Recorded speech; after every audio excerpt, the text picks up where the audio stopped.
Well, hello Internet, and welcome to my Sass video tutorial. In this tutorial, I'm going to show you all the cool things we can do with Sass, as well as Compass, which is a framework that is built on top of Sass. And I have a whole lot to do, so let's get into it.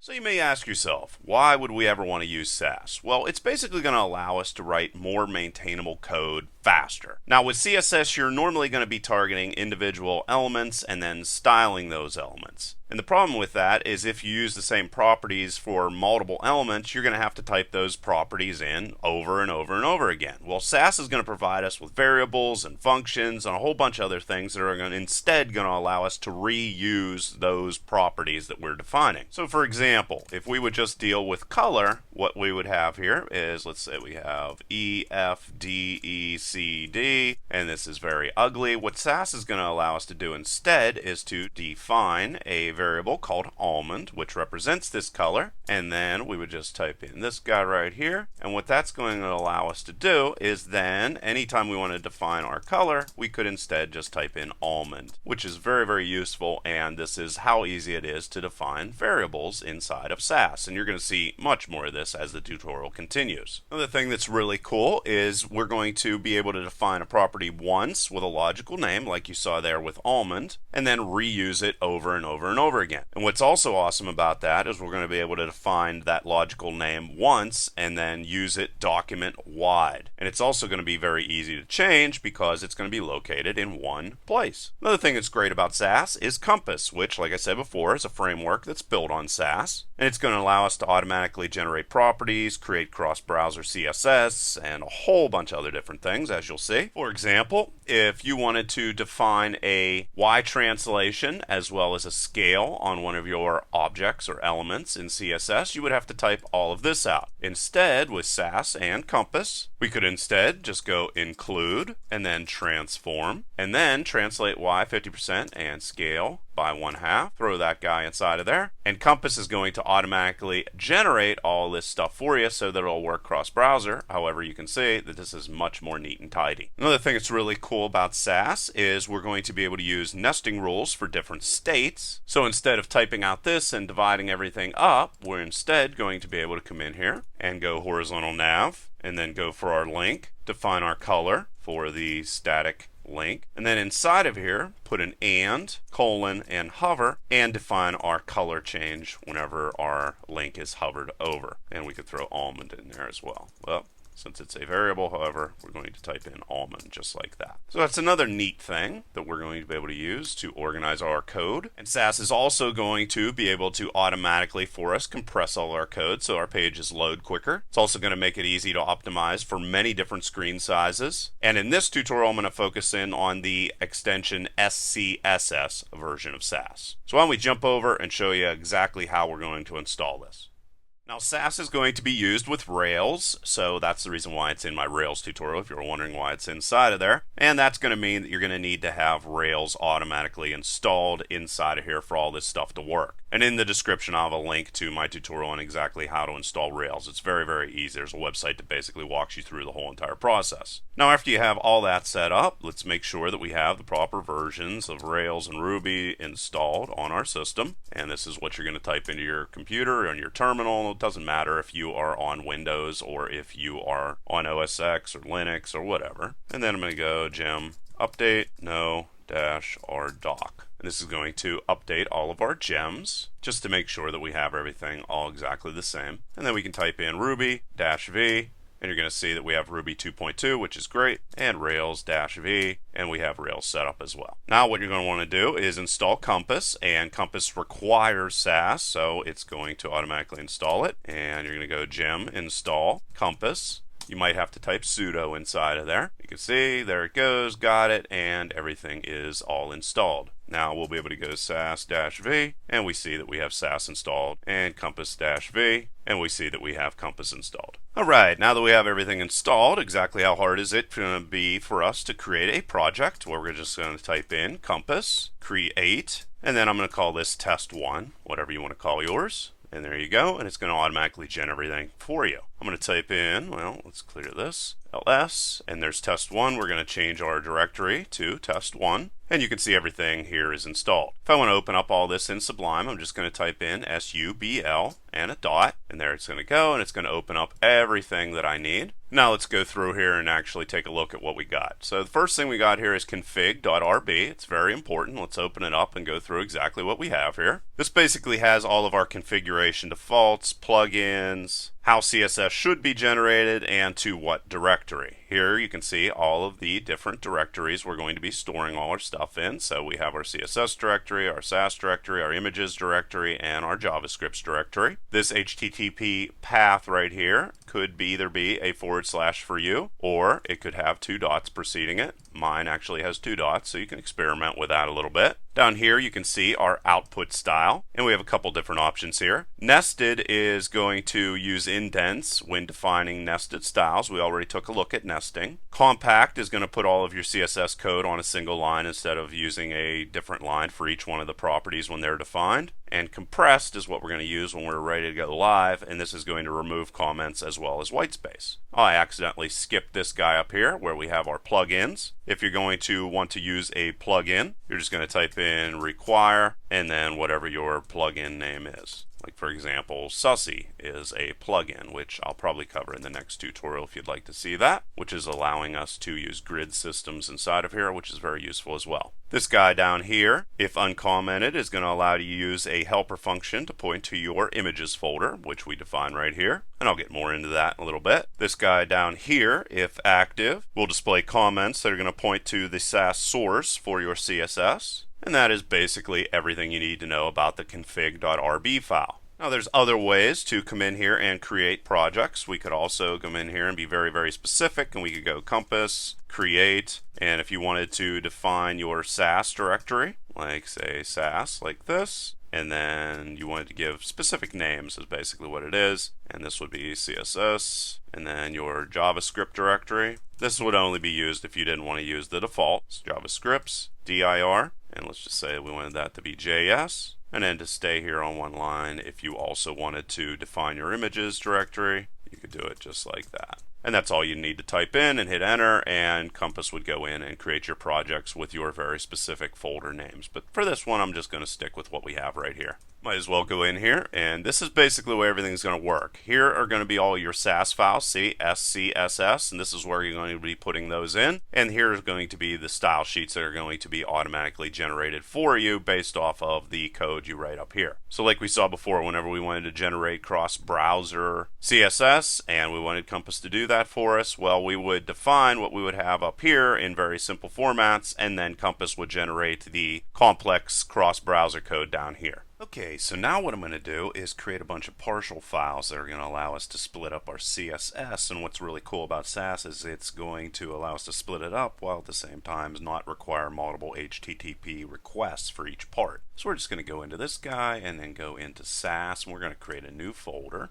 and we're going to call it partials, and there that is, and that's automatically going to show up in Sublime Text. And here we are over in Sublime Text, and there's partials. Now we're going to create a whole bunch of different files. So new file, and what are we going to call this guy? Let's file, save as, and let's call this guy underscore base. The underscore is very important, and then SCSS, and let's save that, and let's just create a whole bunch more. So create new, and then file, save as. We're going to have everything here done in the beginning. Variables, which is where we're going to store a whole bunch of variables, and make sure this is an underscore up here. If you can't see, underscore, and then .scss, and there was base. That was the first one if you didn't see it. And then create another partial, save as, and let's call this guy layout. This is normally where you would just define the layout part of your application. I may or may not use that in this tutorial, haven't decided yet. And new file, and what I mean by layout is how the elements lay out on the screen and not the properties within them. And save as.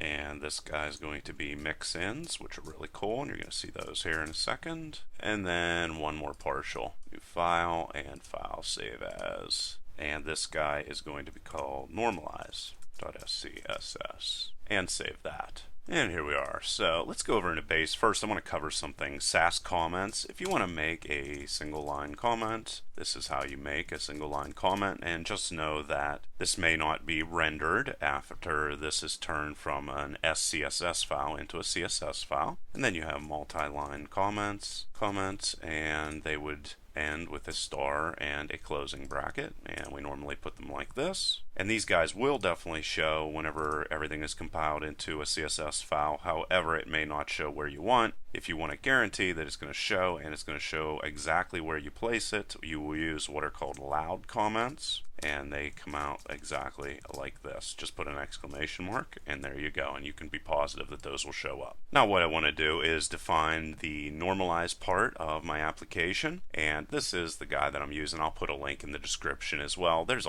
numerous of these guys out there that you can use. You can use whatever you prefer if you already have something. But basically, if you don't know what this is, it's just a collection of HTML elements and attributes that are going to normalize the styles across all of the browsers. And you can just copy this guy right here and then jump over here to normalize SCSS, this guy right here, and paste that in and save that, and you're done with normalize.scss. Now I want to go into the variables section, and what I'm going to do here is I'm just going to copy and paste in a whole bunch of variables, and you can see exactly how those are defined that I'm going to use maybe site-wide, and then from this point on I'll be able to just refer to them by their little $sign and whatever name I provide for them right here. And some people, whenever they're naming their variables, like naming based off of where the color will be used, while others prefer names that represent the color. I basically just go with the flow and just do whatever, but I do prefer to have variable names that are logical, that sound good to me, or are a good representation of whatever color I'm using. Another thing, just to cover pretty much everything, you can also define a default. So let's say we have a default. Let's call it text color, and let's make this black, and then put exclamation mark and default. And what we're saying here is this is the default that's going to be used only if a value isn't set or assigned anyplace else. So now that we have all of those set up, what are we going to do to make them show up in our style sheet? Well, we're going to have to come over and create the styles part of our style sheet. So I'm going to come over here to the Sass area and just go new file, and I'm going to save this as file, save as styles.scss,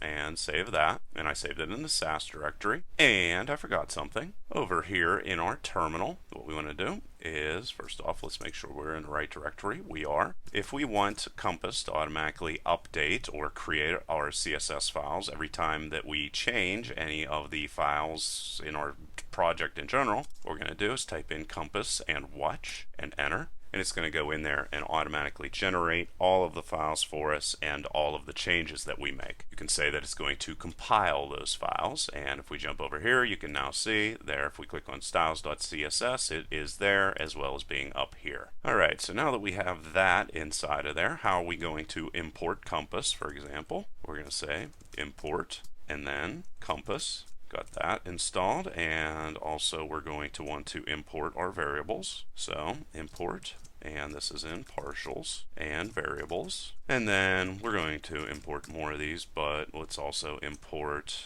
partials, normalize, and now we have everything that we've created so far all inside of our styles.scss file. Actually, I put them in the wrong one. Let's cut this out of here. I stuck them in the styles.css. We want to close that. Let's just save it and then close it, and then go into this guy and paste that in there and file save, and there we're ready to go. And now I'm going to go in here and create my index.html file. So just go in here, and I'm going to go and copy and paste in all of my index files, and you can see everything right there. It's just all this stuff's going to be available in the description underneath the video. And I'm going to save this file, save as, in my main project area as index.html, and save that. And you can see right here where I have style sheets and styles.css saved. And now you can see if I load this in the browser, here is all of the HTML. It's kind of a mess, but over the course of this tutorial I'm going to fix a whole bunch of things. I am, however, going to go in here and paste in some just regular CSS code in my styles.scss file. And I'm going to be adding a whole bunch of other different things, but this is just basically regular old CSS, and you can use that, of course, in SCSS as well without any problems.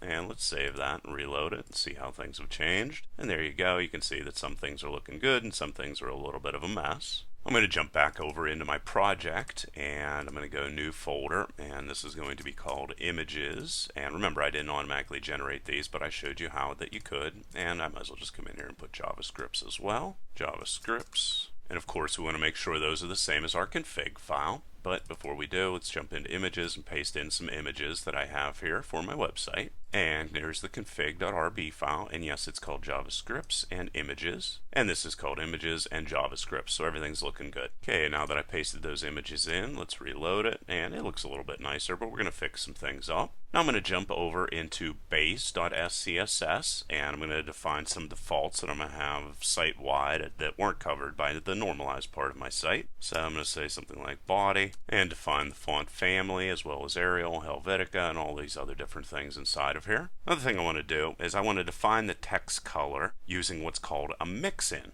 So I'm going to go into my mixins.scss. And mixins are basically just functions that we can pass values into, and they're going to do certain things for us. And how we define one is we go mixin, and we can say default text color, and we'll just call this TC for text color, and then we'll say color is TC, right like that. Another thing you could do is if you wanted to have a default inside of here in case this function was called and nothing was passed inside of it, we could do that just like that. But for this, let's just leave it that way. So this is basically just going to allow us to define a color. Now let's jump back over into the base.scss file and let's use that mixin. So if we want to define our color here, we can just say @include default text color, which is the name we gave for our function, and let's pass in black. And what that's going to do for us is it's automatically going to spit this guy out with whatever color was passed inside of there exactly right here. So it's a nice easy way for us to define some different things that we want. And you can do a lot of things with mixins, as we're going to see here in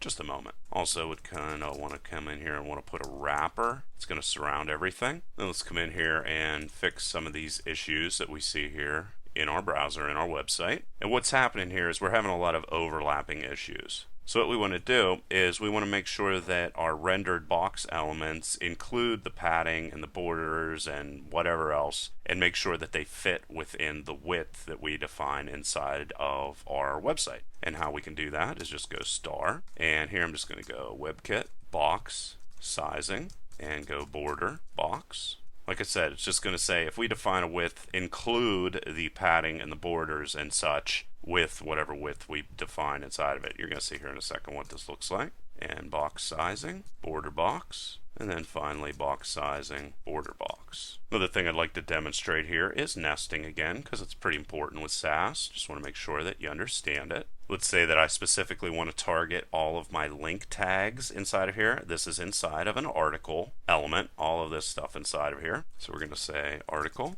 and these are all inside of p tags, just so you know what I'm talking about. Here we are. Let's come down here. And you can see right here is article and p tags, and then the links inside of those p tags. That's what I want to focus in on here. And A, let's say that I want them to have my default blue color, and here I'm using a variable, of course. Then if I want them to change to something else on hover, I just put and hover like that. And let's say also focus. Let's do that as well. And that's how easy that is. Make sure you put the colon inside of here. And then whenever they have hover or focus, I want to change the color on those to what I call Duke blue. And then I could also change my color once again if it is visited, color, and let's have this be blue, gray.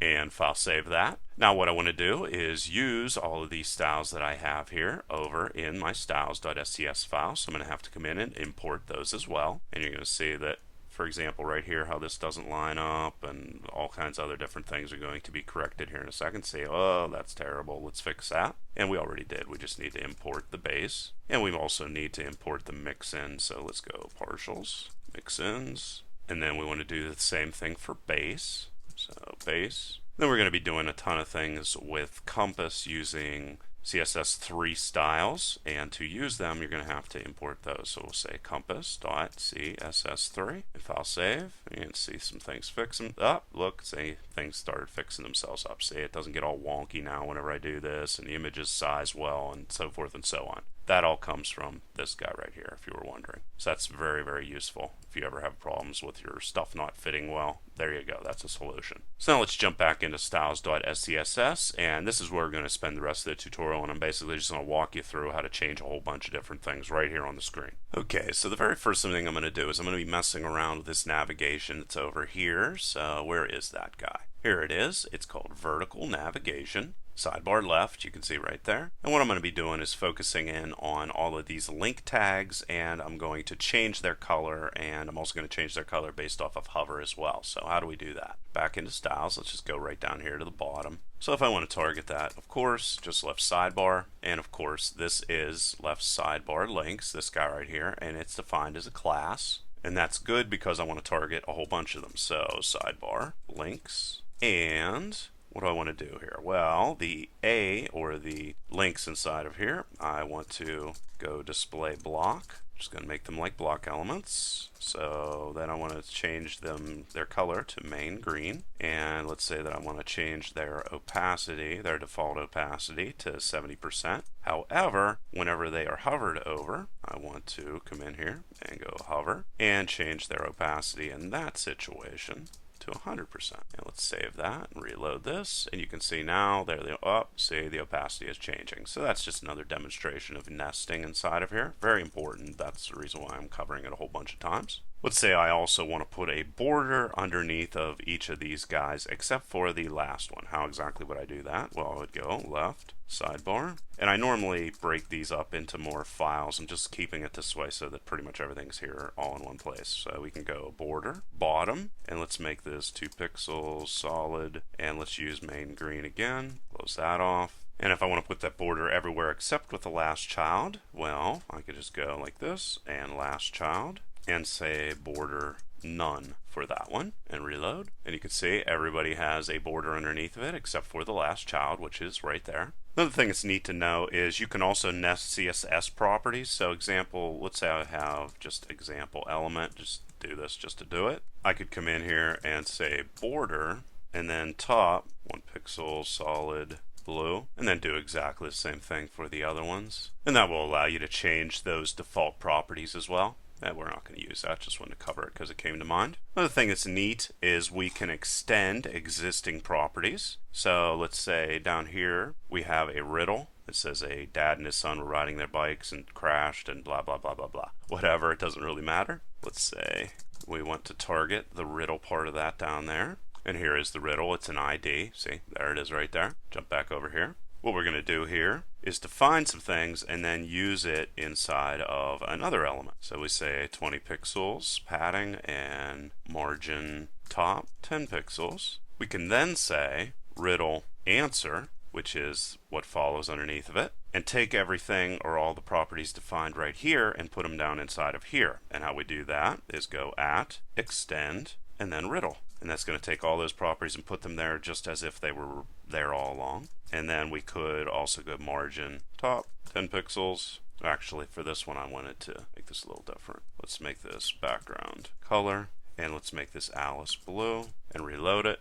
And you can see that there it shows up, and that the background and the padding were borrowed from riddle and used in the riddle answer, which is right there. We could also come in and define properties or create properties just so that we can extend them, and that basically just means we would go and put a % and dotted box, for example, and border, and let's say Duke blue. So this is only being created so that it can be used by other elements, and margin and 10 pixels and 0 pixels. Now what we can do is go to riddle answer again and extend and put dotted box inside of there. And it's going to take all those properties and add them. And there you can see now it has a dotted box around it. So that's also neat. Get into some different properties we can play with. Let's go with our left sidebar links, play around with those. And let's call border color. And let's say if we want to lighten it, we can just go lighten. And we're going to pass in main green as the color we want to use for our border color. And let's say we want to lighten it by 70%. We can do that. Reload, and you can see that those got lighter. There's tons of these things packed inside of Sass as well as Compass. And you can do exactly the same things with darken. So just put darken inside of there instead of lighten. So file save, reload, And there you can see that's almost black. You could also generate a 180-degree complement of a color. And let's open up a website. Here we are. This is an example of what I'm talking about. You would be able to change the hue of the color inside of here by moving around inside of this wheel inside of here. So let's say we want to go search button, which is this guy right up here. There's your search button. And let's say that whenever it's hovered, I want to change its color, background color, to the complement of whatever it is. So let's have it be main green is the color that I want to work with. And now you can see when I hover over it, it changes to that complement color. I'm going to go through a whole bunch of these. You could also invert a color. So let's just go search button, hover, play around with this a little bit, and adjust my hue. Again, it's going to adjust the hue of whatever color you pass inside of here. So if I have main green and I want to change it by 90 degrees to be very specific, now I can do that. It's sort of like a purple now instead of a burgundy color. And now I'm going to come in here and play around with these guys a lot. Our vertical navigation. So let's jump in here and look at exactly how those are all set up. Here's our vertical navigation.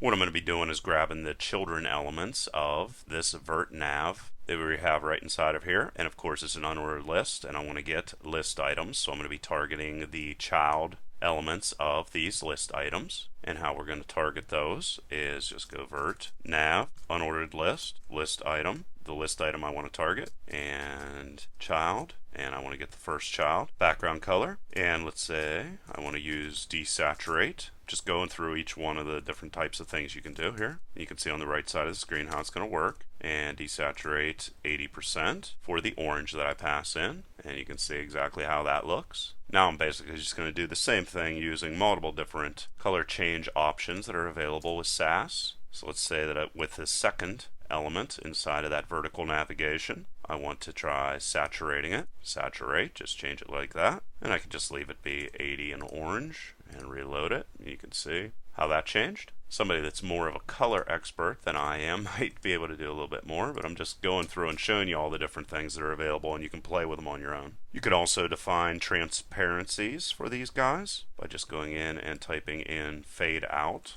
And there's another one that I can't remember. It's called like transparentize. It's the same thing. It does exactly the same thing as fade out. Fade out always made more sense to me, so I use fade out. Let's say I wanted to use orange again, but I wanted to do 50% and reload. You can see how that changed. I come in here and zoom in. It's going to get a little bit wonky, but since I'm focusing on the vertical navigation, that doesn't really matter. I could also make the color more opaque, and for this one I would use fade in and orange. That works. And let's just have this be 0.8. Oops, change the first child. Let's change the fourth child instead. We could also define RGB colors inside of here. So let's change this to a 5. And this is just going to be a little bit of red, a little bit of green, a little bit of blue, and a little bit of alpha. Red, green, blue, alpha. Then we're going to define the amounts that we want for each one of these. So let's have this be 0, 0, 200, and 0.5 for our alpha. Okay. You can do really crazy things like mix two colors together and then define the percentage of the first color. And how you do that is by typing in mix. And then we could do something like yellow is going to be the first color we want to mix together with a white. And how much yellow do we want this to be? Let's have it be 50%. And you can see it changed right there. Now let's change this to 6 so we can keep everything on the screen all at one time. There's tons of coloring options. I'm showing you a lot of them, but not all of them. You could also force a color to be grayscale. So you pass it a color and you say, give me the grayscale version of this color that I give you. So let's just come in here like that. You can see, there you are. Don't know if you'd ever want to use that, but there it is nonetheless. And then one that's really completely crazy is adjust color. And it's going to allow you to change red, green, blue, hue, saturation, lightness, alpha. However, you're only going to be able to adjust red, green, and blue, or hue, saturation, and lightness. So you have to decide what's most important to you. And when you're defining red, green, and blue, you're going to have to use colors or numbers between 0 and 255. When you're working with hue, you're going to use between 0 to 359. Saturation is going to be 0 to 100. Lightness is going to be a number between 0 to 100. And alpha is going to be 0 to 1. You're going to use percentages or, like 0.5, 0.8, point whatever. And like I said before, you can only use RGB or hue, saturation, and lightness. And how we're going to use adjust color, much the same here. Let's change this to an 8, and then we're going to say adjust color, dash color.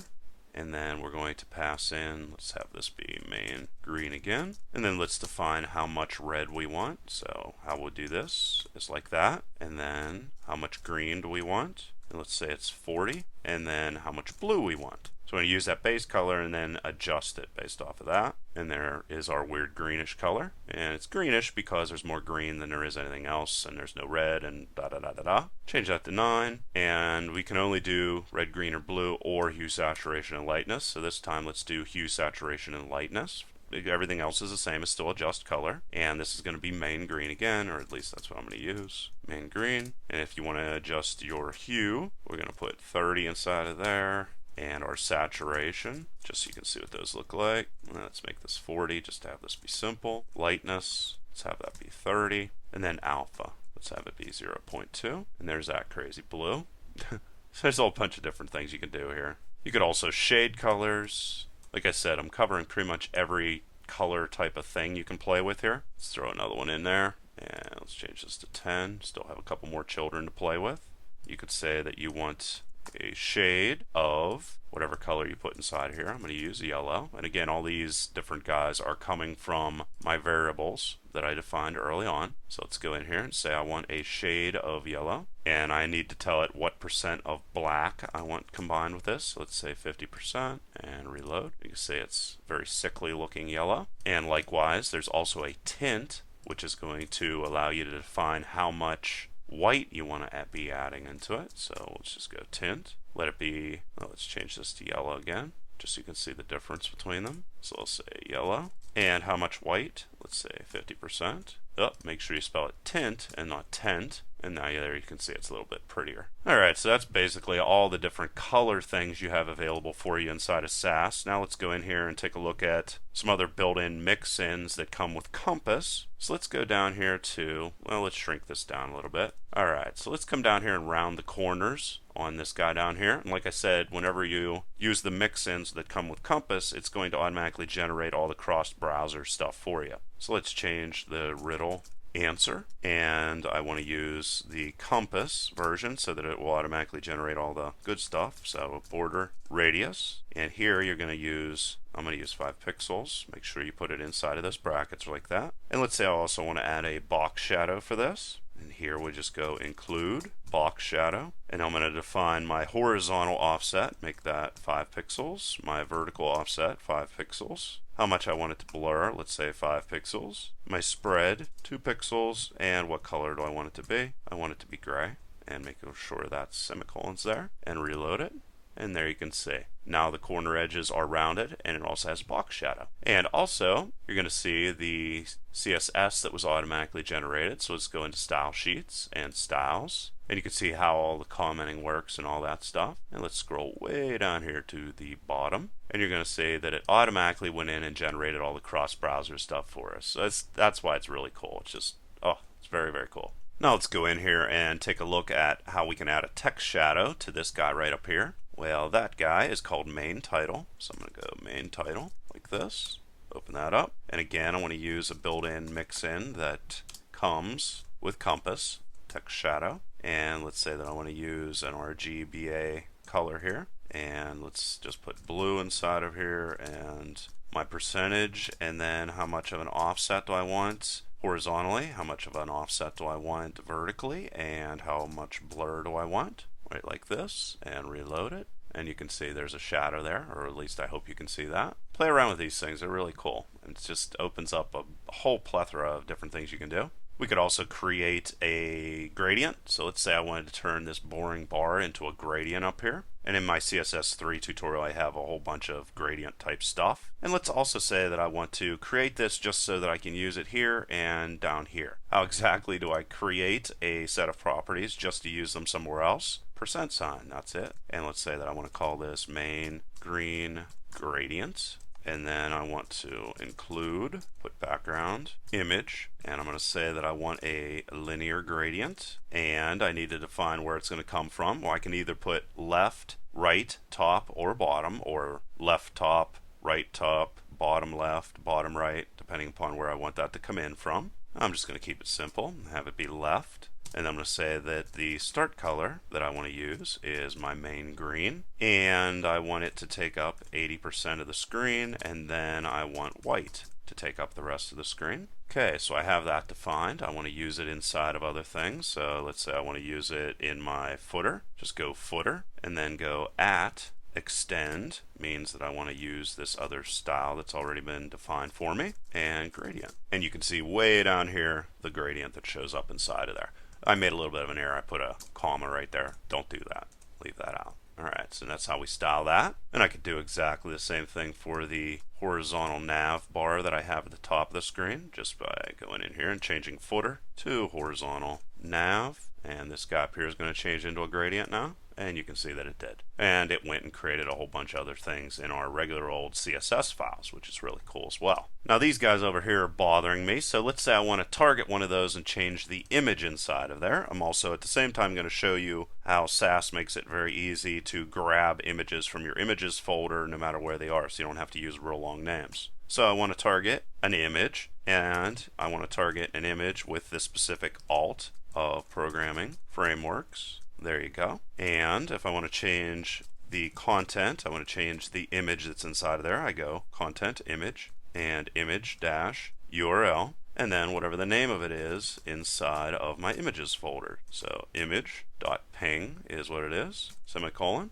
and right like that it loaded it directly inside of there. So really neat. It's very useful to have everything set up like that. And like I said, over here you might have .. / you might have just a /. It's going to depend. You're going to have to try it and then fix it and do whatever to make it work. Well, it wouldn't make sense for this. I could also have this automatically get the size of whatever this is. So if I say width and I want to get my image width, I can do so. And I could also get my image height just by pasting those in there. See, this kept me from having to do that, but either way. What this is going to do is it's going to tell me what the image width and height is of the actual image and then store it there. It's going to make it grow really big and look ugly, but whatever. I just wanted to show you that. It's very useful. Not in this context, it's not useful, but very often in other contexts it is useful. So I just wanted to cover that. Another thing we can do is some of the neater things where we can scale and move different elements on the screen horizontally and vertically using compass. So it's going to be like cross-browser type of stuff that's going to be automatically generated. So let's say that I want to take this little logo that I have up here and I want to scale it up and I want to move it to the right side of the screen. How hard is that to do?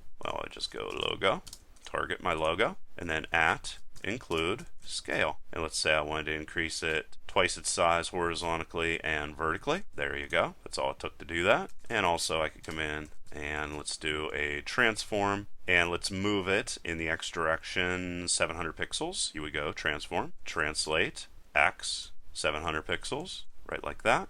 And then let's say that I want to translate Y 10 pixels. There we go. And to do another one, let's say that we also want to scale it. I could put the scale inside of here. That would work as well. And let's say that I also want to rotate it. -45 degrees. That's how hard that would be to do. Put the semicolon there. See, put everything all there on one line and just do whatever you need to do.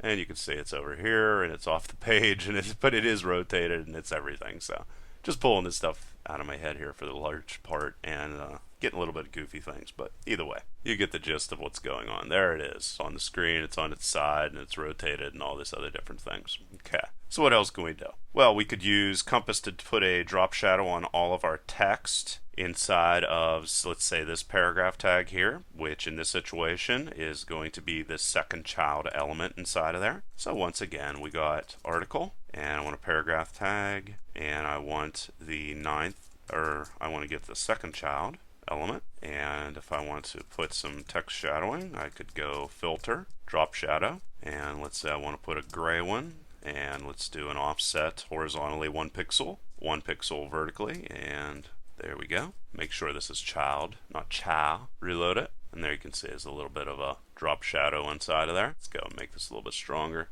And there we are. Change the blur amount to 2 pixels, and there you can see the blur that's on there. So there's a filter effect we can also use with Compass. Another thing that's neat is we can change different properties based off of conditions. So let's define, this is just a regular variable. I'm going to call it riddle color, and this is how we define those. and how we use conditions. Let's just use an if statement here. So let's say if the value of riddle color is equal to blue, which it's not, what we want to do is we want to define riddle as having a background color of Alice blue, and then we could come in here and say else, we'll make sure we put at else, like we use in other programming languages. Let's go and change the background color for riddle again, and this time let's just make it ash gray and reload it, and you can see that these guys change to ash gray down here. So that's how we can use if and else statements to change things based off of pretty much any type of condition, but there's a condition where the value of this variable is gray,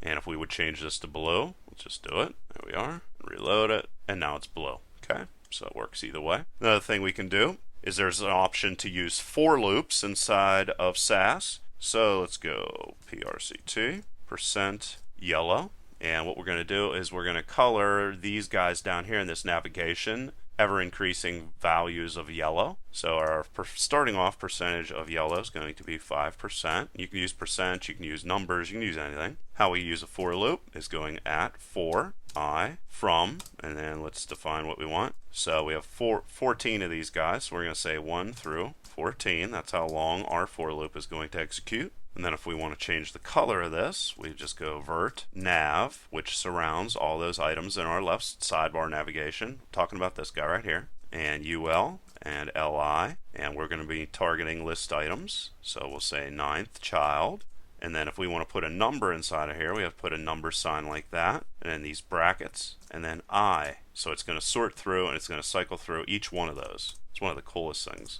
Okay, and then if we want to change the background color for each one of those, it's going to cycle through each of them. And let's say we want to mix yellow and we want to mix white, and then the amount of yellow we want to put inside of here is going to be %yellow, like that, our variable we defined. And then outside of this, after we exit the for loop, we can go %yellow, and that's going to be equal to %yellow plus 5%. And you can say how at ever increasing values of yellow, say it started off at 5%, went the whole way up to 100%.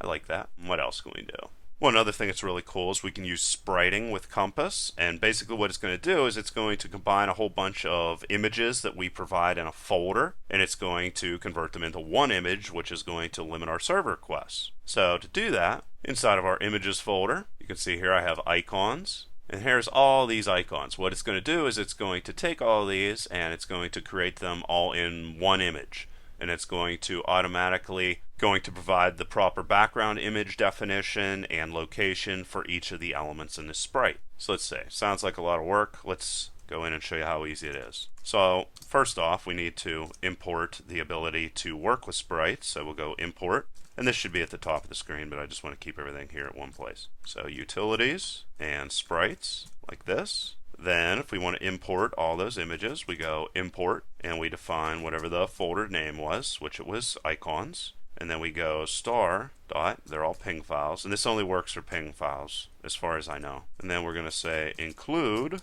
all icons, sprites, right, like this. And now what we'll be able to do is target, you don't see them here on the screen, but if we go in here, way at the bottom of the screen, you can see right here, see, I have a class called icons and a whole bunch of these divs inside of here with the specific class names. So I can come back over here and I can just go icons, target that, and then clock at, and then to include it, I just go include icons, sprite, and clock, and then do this for all the other icons. Then I could go icons and everything inside of that div and define the height. I'm just doing this so everything shows up on the screen. You can use these wherever you want, say 64 pixels, and reload it. And there you can see all those sprites show up inside of there. And what's also cool is we can open this up and styles. See, all this stuff is being generated. And you can see all the background positions for all of our different items is going to be automatically generated for us. So see, icons, there's the clock, there's the diary, and the background position for each of those. So they're all in one image, automatically creates them, and you can see all of that stuff right there. So really cool. And then the final thing I'm going to do is I'm going to mess around with this ugly table that's down here. See, there's this table. I'm going to show you how to clean that up, make it look a little bit nicer with Compass, and we're going to say import and Compass. Utilities again, and tables is where this guy resides, and the name of this is baseball stats, and we're going to specifically target our table, and we use something called scaffolding. Table, what's include table scaffolding, and we can define our inner border by going include. This is something else you guys can play with, different colors and things. And there's our border and borders. And let's just make this 4 pixels, and let's define the table color as table color. That's a variable I think I saved over here. Well, I guess I didn't, so let's go and put this right here. Table color, and let's just make it black just to keep it simple. So there's table color, semicolon there. So that's going to define the inner table borders, and we can also define our outer table borders. So outer, and let's just keep this simple. Well, let's make this Duke blue. There we are. And then we can handle table striping as well. Include alternating rows and columns. And let's say that I want my even row color to be Alice blue and my odd row color to be ash gray. The intersection of those, let's just make this table color. And then let's say that I want my header color to be white. Save that, reload it, and there you can see Alice blue and gray, and all the table headers are all white. So there you go, guys. There are a ton of different things you can do with Sass as well as Compass. Hope you guys enjoyed this tutorial. Please leave your questions and comments below. Otherwise, till next time.